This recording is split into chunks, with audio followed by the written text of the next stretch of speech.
How was your mom captured? My sister went to the location where my mom was staying and the general vicinity because nobody really knew where she was staying exactly. Right. But we knew what city, and she would call from different areas and ask for rides and things like that.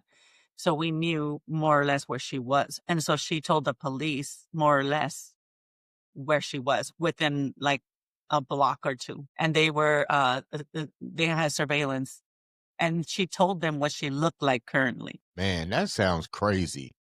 But now that you look, your mom had to eventually find out what happened, who told on her because it's called the discovery paperwork. And what did she find out? Who did your mom find out who told on her? So who set her up?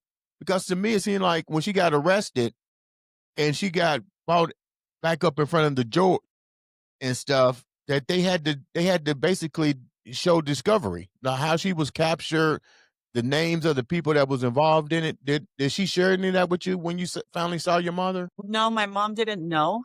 And none of us knew. We wanted to know, but because it was her own daughter, the attorneys decided to not share that information. And so we didn't know until my sister told me. She Right. didn't tell my mom, and we didn't tell my mom either. However, I'll tell you that when my mom was caught, she was asked how did she feel, and she told the police that she was relieved. She was tired of running. That was probably my next question. Like, I couldn't imagine being on the run like that for so many years and having to conceal everything about who you are. How long did she stay in? How long did she stay in? 12 years. How old was she when she got captured? I'm about 40 years old. I hate to say this.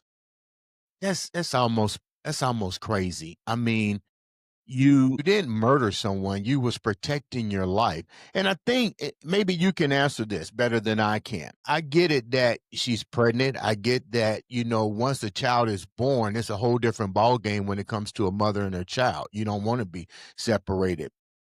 But when you sit back and you look at everything that had happened, it might have been better off with her just going on in and seeing what the charges would have wind up being in the long run.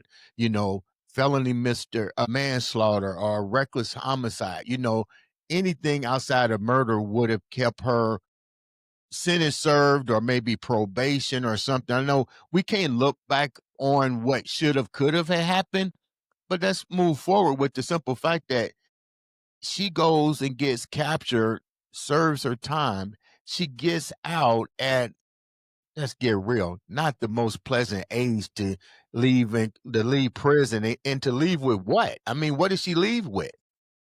Yeah, nothing but bad habits, new tricks. My mom left prison a different person. But what I'll tell you with her state of mind and maybe what I know now about psychology, my mom was surrounded by people that were going to jail. My dad was in jail for 20 years, in and out of prison. And so her brother went to jail, the third strike law. Her brother went to jail, served 21 years for stealing a van. So being incarcerated was a real possibility for her, even though she knew that you know, she defended herself. And that's the situation that occurred in the death of her boyfriend. But she was scared of going to jail. It was a possibility for her and a real fear.